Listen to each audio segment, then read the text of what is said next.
నమస్కారం. ETV life ఆధ్యాత్మిక channel తీర్థయాత్ర కార్యక్రమానికి స్వాగతం.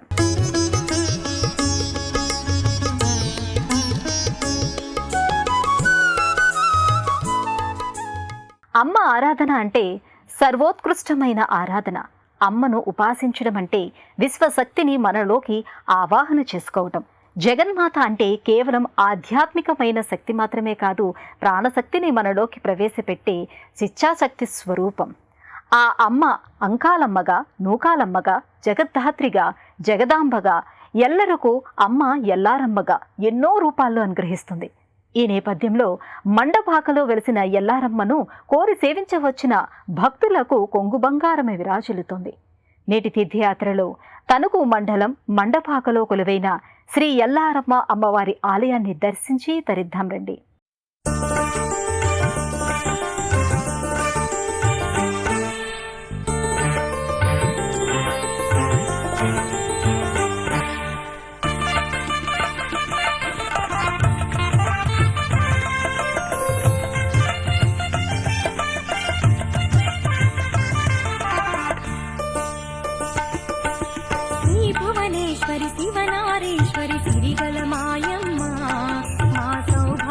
సిరి సంపదనీవని పూజింతుమమ్మా, దీనుల రక్షిణి దానవమర్దిని దయగల మాయమ్మా, ప్రభుకర పాసిని శుభవరదాయని అభయముని. పార్వతి, లక్ష్మి, సరస్వతి ఈ మూడు రూపాలు భక్తులు శ్రద్ధగా ఉపాసించే త్రిమతా స్వరూపాలు. త్రిశక్తుల సమన్వితమైన ముగ్గురమ్మల మూలపుటమ్మ ఎక్కడైనా ఎప్పుడైనా ఏ రూపంలో అయినా తన బిడ్డలను కాచి కాపాడుతుంది.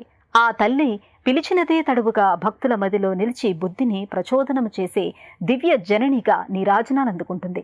సాధకుల్ని నిరంతరం సన్మార్గంలో నడిపించి ముక్తిని ప్రసాదించే చల్లని తల్లిగా విలసిల్లుతుంది.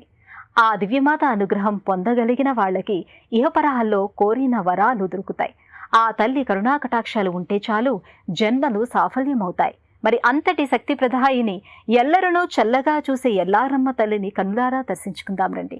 పశ్చిమ గోదావరి జిల్లా తణుకు మండలానికి 3 కిలోమీటర్ల దూరంలో పచ్చని పొలాల మధ్య ప్రశాంత వాతావరణంలో యాత్రికులకు, భక్తులకు మండపాక గ్రామం చూడముచ్చటగా ఆహ్లాదకరంగా ఉంటోంది. ఈ ప్రాంత పరిసరాలన్నీ ఆకుపచ్చని తివాచీ పరిచినట్టు పచ్చని ప్రకృతితో మనోహరంగా, సహజంగా సుందర శోభతో ప్రాణశక్తిని ఇనుముడింపజేసే దివ్యస్థలిగా గోచరిస్తోంది. ఎక్కడ చూసినా పురాతన కట్టడాలతో రాజప్రాసాదాలను తలపించే గృహ సముదాయాలు, మండువా లోగిలి ఇళ్ళు, ఆలయాలతో పచ్చని పంట పొలాలతో అమ్మవారి అనుగ్రహంతో మండపాక సుభిక్షంగా అలరారుతోంది.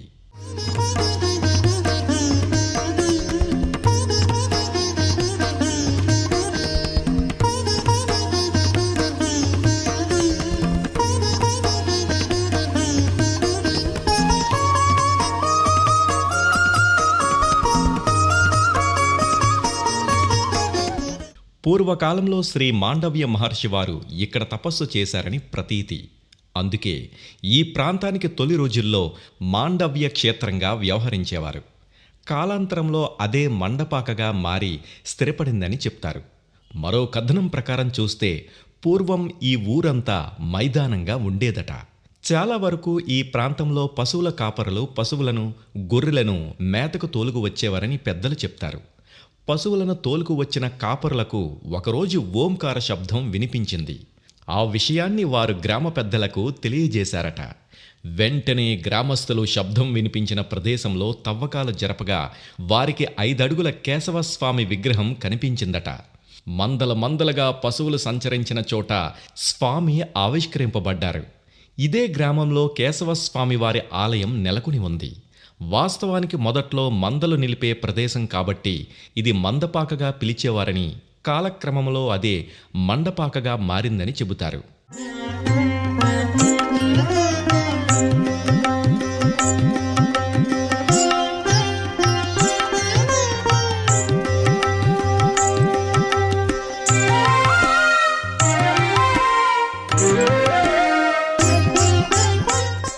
ఎల్లమ్మనే రేణుకాదేవిగా కొలుస్తారు.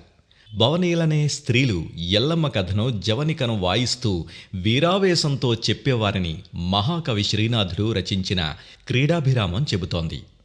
తండ్రి ఆజ్ఞపై పరశురాముడు తల్లి రేణుక తలను ఖండిస్తే తల మాతంగివాడలో పడిందంటారు. అప్పటి నుంచి రేణుకాదేవిని వారు తమ కులదేవతగా కొలిచేవారని చారిత్రక కథనం. ఎల్ల అంటే హద్దు, పొలిమేర అనే అర్థాలు ఉన్నాయి. కాబట్టి ఈ తల్లిని గ్రామదేవతగా కొలిచే సంప్రదాయం ఇప్పటికీ చాలా ప్రాంతాల్లో ఉంది. కానీ ఎల్లమ్మ గుడి ఏ గ్రామంలో అయినా పొలిమేర కంటే ఊరి మధ్యలోనే మనకు కనిపిస్తోంది. మహారాష్ట్రతో పాటు దక్షిణ భారత రాష్ట్రాలైన తెలంగాణ, ఆంధ్రప్రదేశ్, కర్ణాటక, తమిళనాడు రాష్ట్రాల్లో ఎల్లారమ్మను పోషక దేవతగా ఆరాధిస్తారు. ఈ చల్లని తల్లి దీవెనలుంటే చాలని భక్తుల విశ్వాసం. అంతేకాదు, ఈ కరుణావల్లిని ఇష్టకామ్యాలు తీర్చే కల్పవల్లిగా, విశ్వమాతగా, జగదంబగా పూజిస్తారు. విజయలక్ష్మి రూపమై ఇలను వెలసినావులే, వీరులకు ధైర్యమిచ్చే విజయదుర్గ నీవేలే. అసురనాశనానికై అవతరించే కాళివై, ఆదిశక్తి అంశలో అపర ప్రళయ రుద్రవై. అత్యంత పురాతనమైన దేవస్థానం ఇది. అమ్మవారు భక్తుల యొక్క కోరికలు తీర్చే కల్పవల్లిగా ఇక్కడ విరాజిల్లుతోంది. పురాణ ఇతిహాసాల ప్రకారం అమ్మవారు అష్టాదశ శక్తిపీఠాల్లో ఏకవీరికాదేవి కంశ కింద అమ్మవారు ఇక్కడ విరాజిల్లుతోంది. పరశురాముడు తన తల్లి యొక్క శిరస్సు వధించిన శిరస్సులో ఒక భాగం ఇక్కడ పడటం జరగడం వల్ల అమ్మవారు రేణుకాదేవి యొక్క సైజోడిగా అమ్మవారు ఇక్కడ పూజలు అందుకుంటోంది. ఈవిడ్ని కాకతమ్మ అని చెప్పి కాకతీయ రాజులు ఆస్థాన దేవతను కొలిచేవారండి. కాకతమ్మ సైజోడు ఏకవీర అని చెప్పి ఈవిడి గురించి శ్రీనాథుడు క్రీడాభిరామ గ్రంథంలో వర్ణన కూడా చేయడం జరిగింది. వారి తదనంతరం ఇదంతా శిథిలమైపోతే మళ్ళా పరిమివారి ఈ పసుపు తోటలో అమ్మవారు దొరకడం జరిగింది. నూజోడు జమీందారులు ఈ ఆలయాన్ని జీర్ణోద్ధరణ గావించడం జరిగింది. మండపాకలో స్వయంభూగా వెలిసిన చెన్నకేశవ స్వామితో పాటు సోమేశ్వర ఆలయం నెలకొని ఉంది. పంచకేశవ క్షేత్రాలలో మండపాక కేశవ స్వామి ఆలయం ఒకటిగా వ్యవహరిస్తారు. ఇదే గ్రామంలో మరో ఆలయం శ్రీ ఎల్లారమ్మ అమ్మవారి ఆలయం. అసలు మండపాక అనగానే ఎవరైనా టక్కున చెప్పే పేరు ఎల్లారమ్మ అమ్మవారి పేరు. రేణుకాదేవియే ఏకవీరికాంశతో ఎల్లారమ్మ అమ్మవారిగా వెలిసిందని చెబుతారు.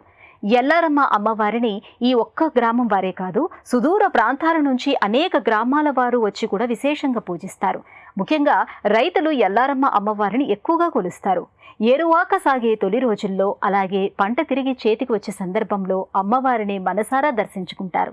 ఎల్లరికూ అమ్మగా ఎల్లారమ్మ కొలువైన స్థల పురాణ విశేషాలను ఇప్పుడు చూద్దాం. ఒకప్పుడు ఈ ప్రాంతంలో పరిమి వెంగప్పకు చెందిన పసుపు తోట ఉండేది.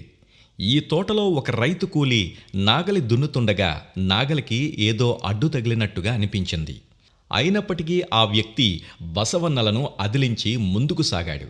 దీంతో పాదాల నుంచే రక్తం కారడాన్ని గమనించాడు. కాసేపటికి రక్తవాంతులతో ఆ వ్యక్తి మరణించాడు. కొంచెం సేపటికి ఇక్కడకు వచ్చిన వెంగప్ప జరిగిన దృశ్యాన్ని చూసి విస్తుపోయాడు. అక్కడంతా పరిశీలించి నాగల కింద మట్టి తొలగించి చూశాడు. ఆశ్చర్యం! అక్కడ అమ్మవారి పాదాలు, శిరస్సు, విగ్రహం బయటపడ్డాయి. ఈ విషయం తెలుసుకున్న నూజివీడు జమీందారులు ఇక్కడకు వచ్చి పూజించి ఆలయాన్ని కట్టించారు. అప్పటినుంచి ఈ అమ్మవారు పరిమివారి ఆడపడుచుగా పూజలందుకుంటోంది. కాకతమ్మకు సైదోడు ఏకవీర అని క్రీడాభిరామంలో శ్రీనాథుడు చెప్పిన విధంగా 15వ శతాబ్దం నుండి ఎల్లరకు అమ్మగా, ఎల్లారమ్మగా నిత్య పూజలందుకుంటోంది. ఈ ఎల్లారమ్మ ఆలయం కాకతీయుల కాలం నుంచి ఉన్నట్టుగా చారిత్రక ఆధారాల వలన తెలుస్తోంది. ఎల్లారమ్మ సంపూర్ణ విగ్రహంగానే కాకుండా శిరస్సు, పాదాలు కూడా భక్తులకు దర్శనమిస్తాయి. శిరస్సు విగ్రహం ఏకవీర అని, సంపూర్ణ విగ్రహం కాకతమ్మ అని పరిశోధకులు చెప్పారు. ఎల్లారమ్మ శాలిగ్రామ ప్రతిమగా బహుసుందరంగా దర్శనమిస్తారు. ఈ ఆలయం దేవాదాయ ధర్మాదాయ శాఖ పరిధిలో ఉంది.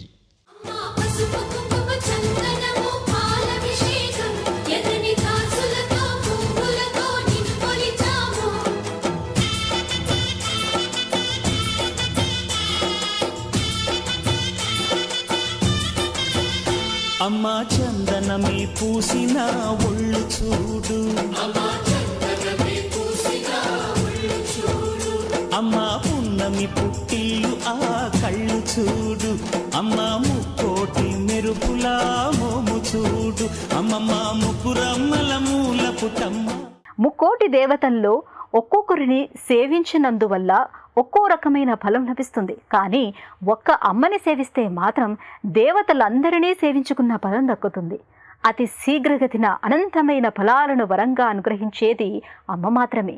ధర్మబద్ధమైన జీవనాన్ని గడిపే భక్తులకు కోటాను కోట్ల కల్పవృక్షాల పెట్టు ఈ జగదాంబ. అమ్మను అమ్మగా ఆరాధించడానికి ఎలాంటి ఎల్లలు హద్దులు లేవు. మనస వాచ కర్మణ పరిపూర్ణ భక్తితో పూజించిన వారికి అమ్మ ఇవ్వని వరమంటూ లేదంటే అతిశయోక్తి కాదు. అందుకే అమ్మ ఆలయం చిన్నదైనా అమ్మ వాత్సల్యం అపారమని భక్తుల ప్రగాఢ విశ్వాసం. గర్భాలయంలో అమ్మవారు కుడి చేతిలో ఖడ్గం, మరో చేతిలో ఢమరుకం, ఎడమ చేతిలో పాయస పాత్ర, మరో చేతిలో త్రిశూలం ధరించి చతుర్భుజిగా అమ్మవారు దేదీప్యమానంగా గోచరిస్తారు. నూజివీడి జమీందారు ధర్మ అప్పలరాయ కాలంలో ఈ ఆలయాన్ని పునరుద్ధరించారు. అప్పటినుంచి వారి గోత్రనామాలతో తొలి పూజ జరుగుతుందంటారు. అఖిలాండకోటి బ్రహ్మాండ నాయకిగా అమ్మవారు శాలిగ్రామ స్వరూపంతో సర్వాంగ సుందరంగా సమ్మోహన రూపంగా లలాట తిలకంతో ముక్కు పుడకతో విశాల నేత్రద్వయంతో కంఠాన మంగళసూత్రంతో పచ్చల పతకంతో రజత సింహాసనంపై సర్వాలంకార శోభితంగా హ్రీంకారాసన అనల గర్భితగా దేదీప్యమానంగా అమ్మ దర్శనమిస్తోంది.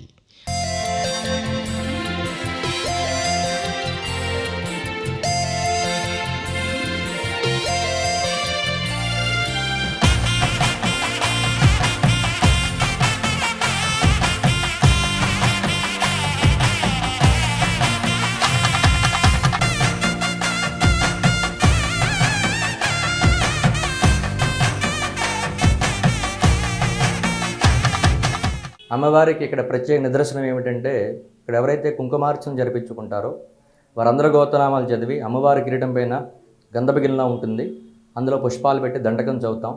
ఆ దండకం చదివే టైంలో అమ్మవారు పుష్పం ప్రసాదిస్తే మీ అభీష్టం నెరవేరుతుందని చెప్పి ఇక్కడ ప్రతీక. ఎవరైతే ఇక్కడ కోరికతో వస్తారో వారి కోరికలు తీరి మళ్ళా పునరుద్ధరసం అవుతుంది. అమ్మవారి యొక్క అనుగ్రహంతో అందరూ కూడా సుభిక్షంగా ఉంటారు. అమ్మ సన్నిధిలో నిలిచిన భక్తులు ఇష్టకామ్యార్థ సిద్ధి కోసం ఓం ఐం హ్రీం శ్రీం శ్రీమాత్రే నమః అని స్మరిస్తూ అమ్మకు అభీష్టాలను చెప్పుకుంటారు. కోరికలు తీర్చిన అనంతరం మళ్ళీ అమ్మను దర్శించి మొక్కులు చెల్లించుకుంటారు. అమ్మవారి ఆలయంలో ఒక విశేషం ఉంది.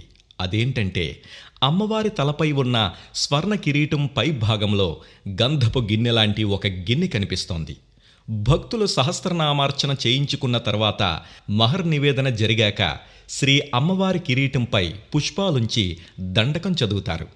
ఆ దండకం చదివేటప్పుడు భక్తుల కోరికలు సఫలమయ్యే సూచన ఉంటే ఆ కిరీటం నుంచి పుష్పాలు కింద పడతాయని నమ్మకం. ఇప్పటికీ ఈ దృశ్యం అమ్మవారి సన్నిధిలో మనం స్పష్టంగా చూడవచ్చు. ఈ దృశ్యం కొనలు విందుగా ఉండి శరీరమంతా జల్లుమని పులకరిస్తోంది. భక్తుల శ్రద్ధలో కానీ మృక్కులలో కానీ ఏదైనా లోపం ఉంటే ఒక్క పుష్పం కూడా కిందకి జారకుండా అలాగే కిరీటం మీద వేళ్లాడుతూ ఉంటాయట.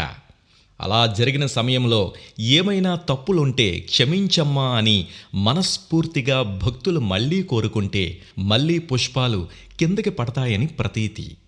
పుష్పాలని ప్రసాదించే చల్లని తల్లి, పరిపూర్ణమైన తల్లి ప్రేమకు ఎల్లలు లేని అమ్మ, ఎల్లారమ్మగా ఇక్కడ అమ్మవారు భక్తుల చేత నిత్య నీరాజనాలందుకొని వారి కోర్కెలను తీరుస్తోంది. అమ్మవారికి నిత్యం కుంకుమ పూజలను ఘనంగా నిర్వహిస్తారు. ప్రతి మంగళ, శుక్ర, ఆదివారాల్లో భక్తులు విశేషంగా అమ్మవారి దర్శనానికి తరలివస్తారు.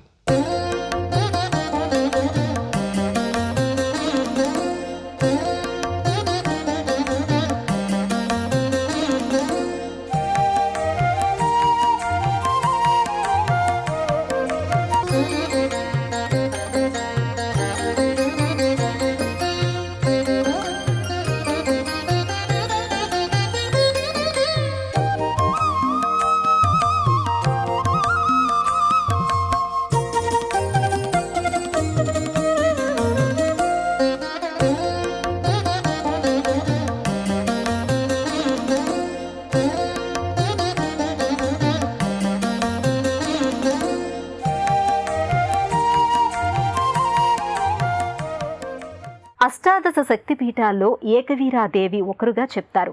మహాకవి శ్రీనాథుడు తన క్రీడాభిరామంలో ఏకవీరాదేవి గురించి వర్ణిస్తూ కాకతమ్మకు సైదోడుగా మండపాక గ్రామంలో నివసించేదని వర్ణించారు. ఆలయ ప్రాంగణంలో కదంబ వృక్షం ఉంది. ఇది అమ్మవారికి ఆవాస వృక్షంగా చెప్తారు. ఇదిలా ఉంటే ఎల్లారమ్మ అమ్మవారికి సోదరిగా ఎలాంటి పైకప్పు లేని లోగిలలో మండపాకకు కొంత దూరంలో కప్పాలమ్మ అమ్మవారు కొలువై ఉంటుంది. ఎల్లారమ్మను దర్శించిన భక్తులు ఆ తల్లి సోదరిని కూడా నేత్రపర్వంగా దర్శించుకుంటారు. ఎల్లారమ్మ అమ్మవారి ఆలయానికి కొంచెం దూరంలో అమ్మవారి సోదరి కప్పాలమ్మ అమ్మవారు కొలువుదీరుంటారు. ఈ అమ్మవారికి ఎలాంటి ఆలయం లేకుండా పైకప్పు కూడా లేని లోగిలిలో దర్శనమిస్తారు. కప్పాలమ్మ అమ్మవారికి ఆలయం నిర్మించడానికి ఎంత ప్రయత్నించినా ప్రతిసారి ఆగిపోవడం వలన గుడి నిర్మాణం చేయకుండా బహిరంగానే అమ్మవారిని కొలుస్తారు. ఎల్లారమ్మ లేని చుట్టుపక్కల గ్రామాల వారు ఊరి వెలుపలికి వెళ్ళి ఎదురుండి చేస్తారు. అంటే వారి గ్రామానికి దగ్గరలో ఉన్న ఎల్లారమ్మ ఉండే దిశకు తిరిగి నైవేద్యం పెడతారు. ఇలా చేసినా చాలు ఎల్లారమ్మ కరుణిస్తుందని ప్రాచీన విశ్వాసాల్లో ఒకటిగా కనిపిస్తోంది. ఆలయం చుట్టూ కుడ్యాలపై ఓంకారం, త్రిమూర్తులు, గాయత్రీదేవి, సుబ్రహ్మణ్యేశ్వరుడు, వెంకటేశ్వర స్వామి, అయ్యప్ప స్వామి, గణపతి దేవతల చిత్రవులు రమణీయంగా గోచరిస్తాయి. పోతురాజులా కనిపించే కాలభైరవ స్వామి విగ్రహం కనిపిస్తాయి. కోమటి అనే శాసనం ఉన్నట్టు తెలుస్తోంది.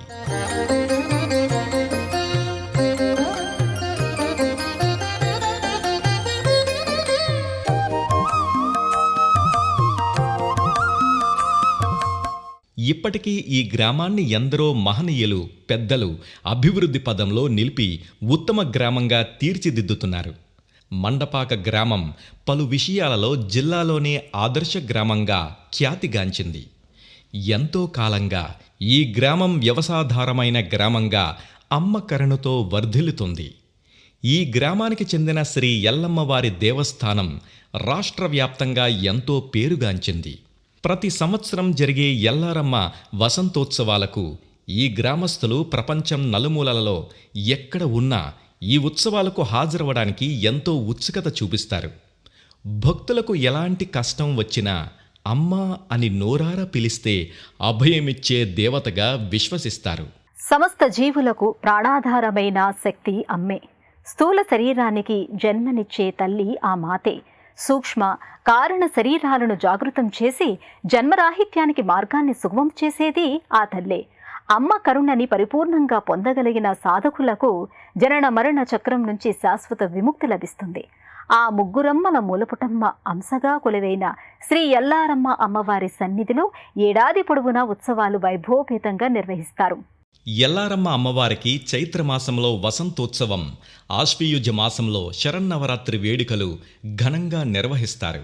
చైత్రశుద్ధ చతుర్దశి నాటి రాత్రి గంగ ఉత్సవాన్ని వేడుకగా ఆధ్యాత్మిక నేపథ్యంగా జరుపుతారు. చైత్రశుద్ధ పౌర్ణమి రోజు తీర్థానికి అనేక ప్రాంతాల నుండి భక్తులు విశేషంగా తరలివస్తారు. తీర్థానికి సాయం సంధ్యాకాలంలో సిరిబండి ఉత్సవాన్ని ఆనవాయితీగా జరుపుతారు. పశ్చిమ గోదావరి జిల్లా తణుకు మండలం మండపాక గ్రామంలో కొలువుదీరిన శ్రీ ఎల్లారమ్మ అమ్మవారి ఆలయానికి ఎలా చేరుకోవాలి, ఆలయ దర్శన వేళల విషయాల గురించి ఇప్పుడు తెలుసుకుందాం. ఉభయ తెలుగు రాష్ట్రాల నుండి ముందుగా తణుకు చేరుకోవాలి. అక్కడ నుండి కేవలం మండపాక 3 కిలోమీటర్ల దూరం మాత్రమే ఉంటుంది. తణుకు నుండి మండపాకకు బస్సు లేదా ప్రైవేటు వాహనాల ద్వారా చేరుకోవచ్చు. హైదరాబాద్ నుండి తణుకు 430 కిలోమీటర్ల దూరం ఉంటుంది. విజయవాడ నుండి తణుకు 131 కిలోమీటర్ల దూరంలో మాత్రమే ఉంటుంది. రైలు, రోడ్డు మార్గాల ద్వారా తణుకుకు సులువుగా చేరుకోవచ్చు. ఇక ఆలయ దర్శన వేళల విషయానికి వస్తే ఉదయం 6 గంటల నుండి 11:30 వరకు, తిరిగి సాయంత్రం 4 గంటల నుండి రాత్రి 7 గంటల వరకు భక్తుల సందర్శనార్థం ఆలయ ద్వారాలు తెరిచి ఉంటాయి. అమ్మ పాదాల్ని ఆశ్రయించిన వారికి లేమి అన్న పదమే లేదు. అమ్మని పరిపూర్ణమైన భక్తితో సేవించుకున్న వారికి దొరకని వరమే లేదు. సమస్త విశ్వాన్ని లాలించి పాలించే ఆ తల్లి తనని దర్శించవచ్చిన భక్తులకు అనంతమైన సంపదని, ఐశ్వర్యాన్ని, బుద్ధిని, అఖండ సౌభాగ్యాన్ని వరదానంగా అనుగ్రహిస్తుంది. మరి అంతటి మహామహిమాన్విత అయినటువంటి మండపాక ఎల్లారమ్మ అమ్మవారిని కన్నులారా దర్శించుకున్నాం కదా. ఆ అమ్మవారి కరుణాకటాక్ష వీక్షణాలు మనందరిపై ఉండాలని ఆశిస్తూ రేపటి తీర్థయాత్రలో మరో క్షేత్ర సందర్శనంతో మళ్ళీ కలుసుకుందాం. అంతవరకు సెలవు. నమస్కారం. ఈ కార్యక్రమాన్ని తిరిగి చూడాలనుకుంటే www.youtube.com/ETV Life Spiritual లో చూడవచ్చు.